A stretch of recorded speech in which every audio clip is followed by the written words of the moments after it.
Bună ziua frumoși miraci, bine ați venit dragii mei! Astăzi facem etalarea bonus, etalarea cu mesaje de la cărțile Oracol pentru luna decembrie, valabilă pentru toți cei care aveți soare, lună, ascendent sau Venus în Rac. Începem să vedem care-i treaba, ce mesaje mai aveți de auzit de la mine, să zicem așa, da?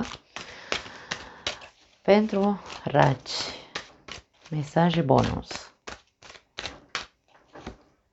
Coerență și la voi, dragii mei, și la Gemeni a ieșit, nu știu dacă aveți planete în zodia Gemenilor sau poate, de ce nu, aveți de-a face cu o persoană în zodia Gemenilor cu care trebuie să ajungeți aici cumva să fiți coerenți între ce gândiți, ce simțiți, ce percepeți în jurul vostru în legătură cu acea persoană.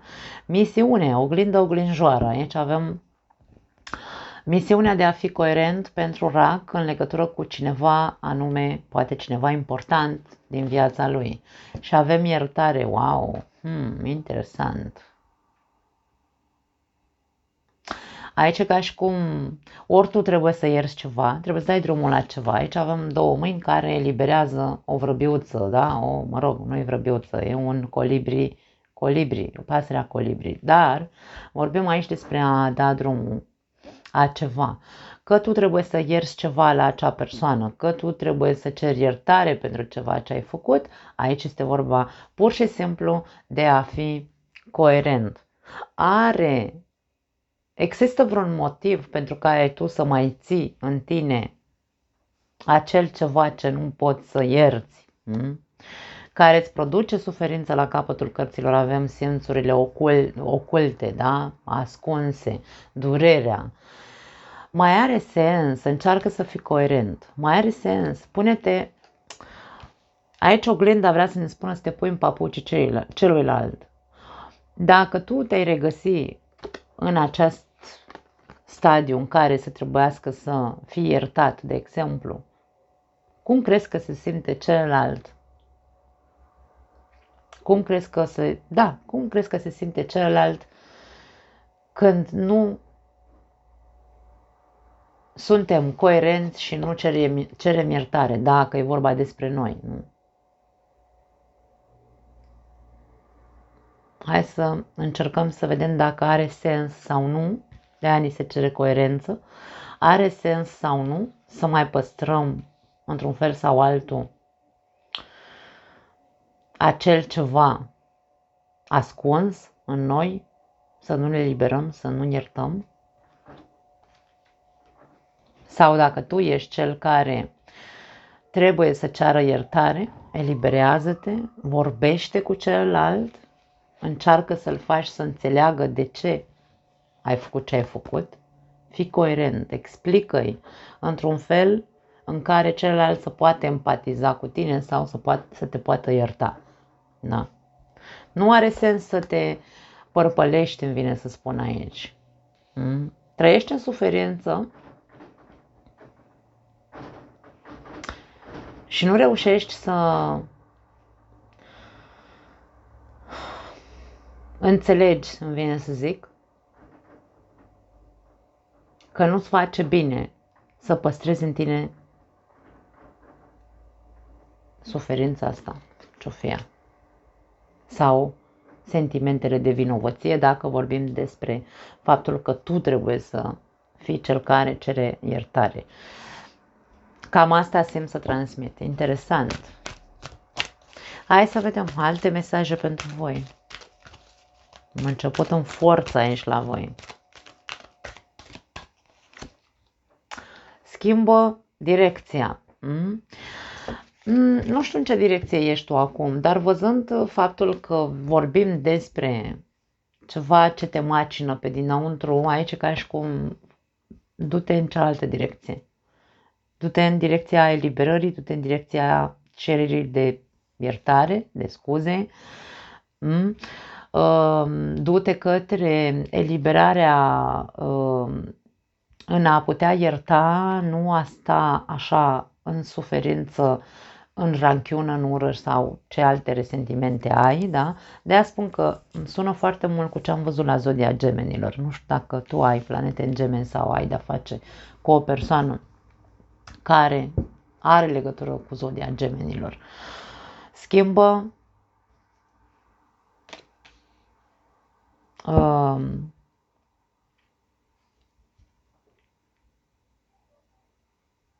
direcția. Interesant. Fă mai puțin.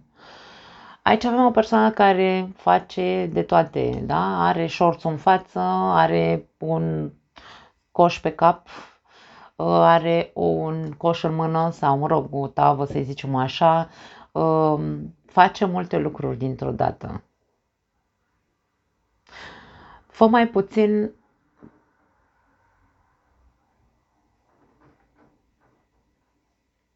dacă tu ești cel care trebuie să ierți,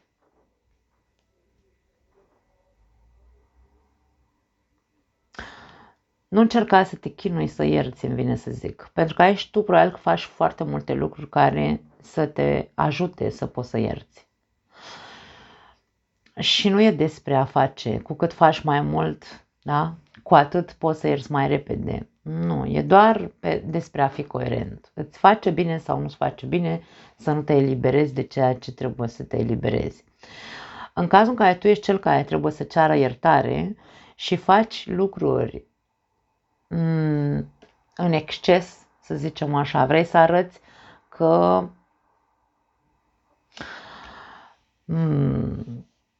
hai să zicem așa, dacă vorbim despre, ca să ne înțelegem despre ce vorbim aici. În cazul în care vorbim despre un triunghi amoros, hai să zicem că tu ți-ai înșelat partenerul, între ghilimele, zic așa, ca să se înțeleagă foarte bine. Îmi cer scuze, am niște papuși de casă care scârție pe sol, a sunat așa ca și cum m-aș fi părțăit, dar nu, e papucul care eu mă mișc așa, că am mișcurici în mine și dacă tu ești cel care, de exemplu, și-a înșelat partenerul și aici, bineînțeles că trăiești în sentimente de vinovăție și normal, cum te duci tu să-i spui partenerului, știi, te-am înșelat sau nu știu, habar n-am, dar ce se zice în probleme de genul ăsta, da? Și te agiți să-i faci pe plac partenerului. Tot ce zice partenerul, tu zici, da, iubire, cum vrei tu. Nu e despre asta, da? Este despre, ok, am făcut-o, domne, am făcut-o. Nu știu cum să zic. Trăiesc în sentimente de vinovăție. Doar pentru cei care, bineînțeles, se regăsesc aici, că există persoane care își înșală partenerul și nu se simt vinovați în niciun fel. Dar pentru cei care, într-adevăr, vă simțiți vinovați, pentru că aici vedem acest aspect, în loc să faci pe plac celuilalt în exces, încearcă să schimbi direcția. Tu fii coerent și spui, ok, am făcut-o. Care e calea cea mai ușoară să mă eliberez de vinovăția asta? Punându-mă. Nu pot să stau aici să mă uit în oglindă la mine și să zic ce nemernic ești sau ce nemernică ești, cum ai putut să faci așa ceva. Nu, e despre ok. Am făcut-o, domne, recunosc față de mine. Dacă îți este foarte greu să-i spui partenerului, recunoaște față de tine și încearcă cumva să eliberezi acest sentiment de vinovăție. În cazul în care nu știi cum va reacționa partenerul tău dacă recunoști și nu, pentru că nu e calea potrivită pentru tine să faci în exces pe plac celuilalt doar pentru că te simți vinovat. Despre asta e vorba aici. Eu asta observ că vrea să le spună această combinație. Practică vizualizarea. Acum, pentru a ne putea elibera că este de ranchiună, furie sau despre iertare, vizualizarea, aș spune că nu e vorba de a vizualiza că totul o să fie bine, ci a vizualiza cum se poate produce eliberarea asta. Încearcă să vizualizezi ușurarea, îmi vine să zic. Nu să-ți faci o falsă poveste în capul tău în care să zici, mă pun să vizualizez ca și cum nimic nu s-ar fi întâmplat, ca și cum partenerul meu mă iartă sau iert și așa mai departe. Nu. Vizualizează-te ca și cum ai fi eliberat și se va produce eliberarea. Cam asta este ceea ce cred că vor să ne spună aceste cărți. Da? Deci în loc să faci în exces, mai bine încearcă să vezi cum faci să înveți să vizualizezi că ești deja eliberat. Dacă se aude gălăgie, la noi vânturile sunt un dezastru și se aude foarte tare, nu prea am ce să fac. Hai să vedem îngerii iubirii, ce au pentru voi. Chimie. Poate e nevoie de mai multă sare și piper, dragii mei, sau poate, într-adevăr, între voi încă există foarte multă atracție magnetică. Da? Ocupați-vă de problemele voastre de familie. Lasă-ți fostul să plece din capul tău. Aici, dacă pentru unii dintre voi, eu cred că e vorba despre un triunghi amoros. Ori tu nu poți să uiți persoana asta cu care ai avut o aventură, ori trăiești în sentimentul de vinovăție și bineînțeles că atunci când trăim în acest sentiment nu pleacă din capul nostru persoana cu care am avut o aventură și aici este vorba despre ok, încearcă în toate felurile să faci cumva să te eliberezi. De ce?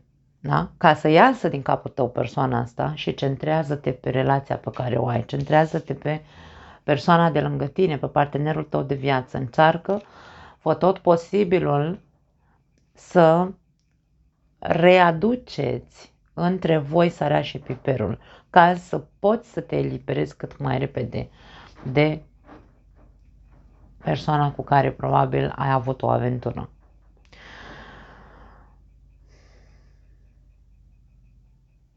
Dacă tu ești cel care nu poate să-și ierte partenerul, că poate tu ești cel care te costă foarte mult, Doamne, uite, m-am înșelat partenerul și nu pot, aici trăiesc, aici cu, nu știu dacă ranchiună, ci dezamăgirea aia profundă, nu? E ca și cum tu trebuie să te vindeci de a trăi doar în acest sentiment de dezamăgire profundă. Renunță în a-ți vedea, îmi vine așa mesajul pentru cineva, renunță în a-ți vedea partenerul doar în ipostaza asta. Puneți-vă unul lângă altul și stați de vorbă și spune-i că nu ai reușit să te vindeci, vrei să te vindeci, faceți tot posibilul împreună aici, da? Ocupă-te de problemele tale de familie, nu evitați discuțiile despre acest lucru, pentru că e ca și cum cu cât mai mult discutăm, dar nu să discutăm într-un mod în care să punem în prim plan suferința, uite ce mi-ai făcut, de ce mi-ai făcut așa ceva, cum ai putut să-mi faci așa ceva, nu e despre asta, e despre ok, nu știu cum să mă vindec, nu știu cum să te iert, îmi e foarte greu să te iert, dar nici nu vreau să te pierd.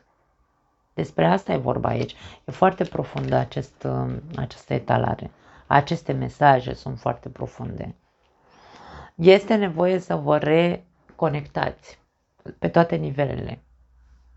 Nu pot să zic altceva. Pentru cei singuri, unii dintre voi nu puteți să vă lipiți de altcineva deocamdată pentru că încă sunteți la un nivel foarte profund legat de un fost parteneră. Poate că această legătură cu acest fost partener are o coerență foarte mare cu o poveste a cuiva din familia ta. Poate părinții tăi, poate o rudă de-a ta, un frate, a trecut printr-o poveste asemănătoare și probabil de când s-a despărțit, da? De-aia spun că are coerență cu cineva din familia ta, cu o poveste de iubire a cuiva din familia ta. Și aici putem să vorbim despre faptul că ție ți se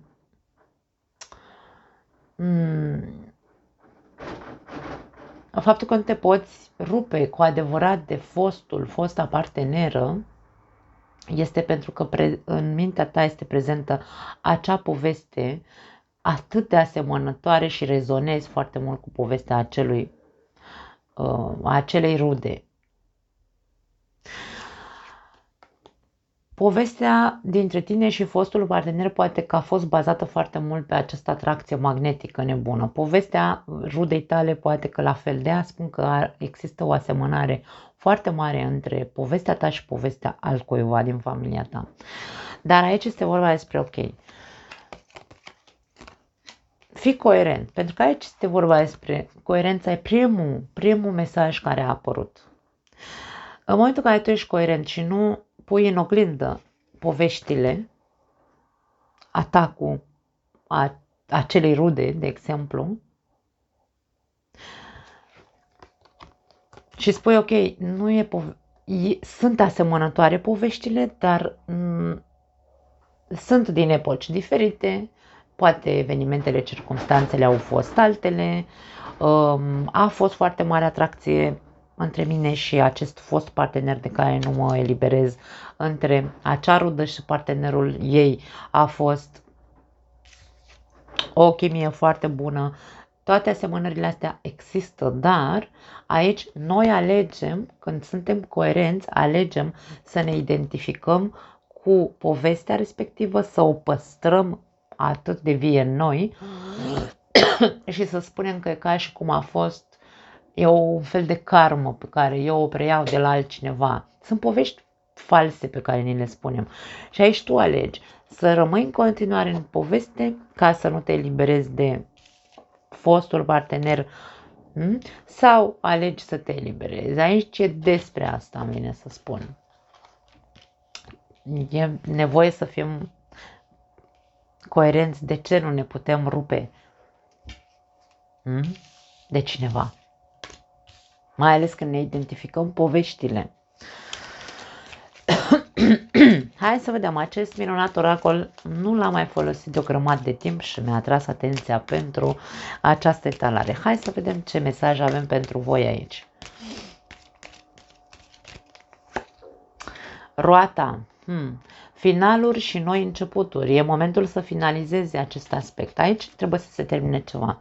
În viața multora dintre voi e momentul să începeți să fiți coerenți cu adevărat și să schimbați macazul, să nu mai faceți cum ați făcut până acum, nu mai rămâneți în acele sentimente negative de vinovăție sau de vai de mine ce mi-ai făcut. Schimbați macazul aici. E momentul să finalizați și să începeți cumva, nu neapărat de la zero, dar să reîncepeți altfel. Da? E nevoie de o schimbare. Roata, poate fi vorba despre roata norocului, care ne spune: dacă tu reușești să schimbi macazul, aici lucrurile se vor schimba între voi. Cam asta e ceea ce simt să transmit. Următorul mesaj vine de la bătrân. Bătrânul, foarte tare acest mesaj. Bătrânul aici vine cu mesajul moștenire de la un bărbat pe cale masculină sau pe energie masculină. Dacă aici vorbim despre ocupă-te de problemele tale de familie sau de identificarea cu povestea unei rude, cum vorbeam mai devreme, aici este vorba despre cineva, despre un bărbat. Ori tatăl, ori bunicul, ori, nu știu, un frate, un unchi, aici a avut o poveste, a trăit o poveste ca a ta. Și tu repeți povestea într-un fel sau altul, dar tu trebuie să te dezidentifici, îmi vine să zic, nici nu știu dacă e corect cu acea poveste, ca să poți să treci mai departe la un nou ciclu în viața ta. Nu poți să rămâi în aceeași roată, ca și cum, ok, este crucea mea, așa i s-a întâmplat și lui tata și așa fac și eu și asta e. Și e scuza de rigoare în care nu vrem să facem eforturi. De aia ni se cere coerență. Da. Da, și avem cățelul aici, avem loialitate și determinare. Acum, doar tu știi dacă mai poți oferi loialitate. Trebuie să demonstrezi ca celălalt poate avea încredere în tine din nou. Sau doar tu știi dacă persoana de lângă tine care te-a înșelat poate face eforturi ca în acest nou ciclu, dacă schimbați macazul, da? Și ieșiți din povestea aia, să puteți să Dacă tu știi că persoana de lângă tine este o persoană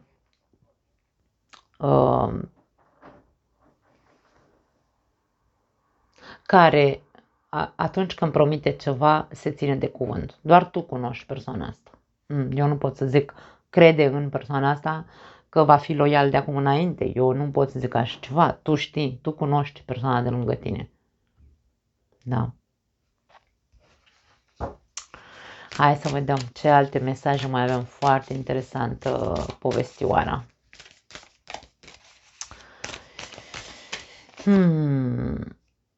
Întotdeauna este posibil să rescrii povestea. Nici nu pot să explic, că n-am de ce să mai explic acest mesaj. Întotdeauna se poate rescrie povestea, istoria.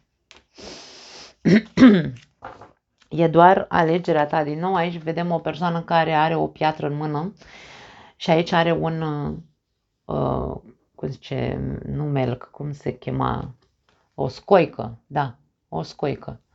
Și ca și cum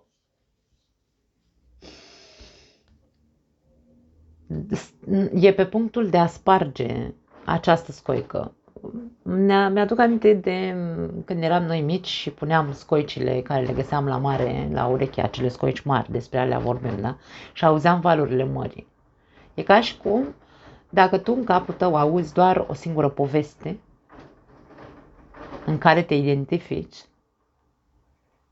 aici doar de tine ține să spargi, să schimbi macazul și să rescrii istoria. Foarte interesant. Flori, fii sincer cu tine însuți. Din nou un mesaj pe care nu are sens să-l explic. Tu știi de fapt ce-ți dorești. De-aia vorbim aici despre primul mesaj, coerența. Cine poate fi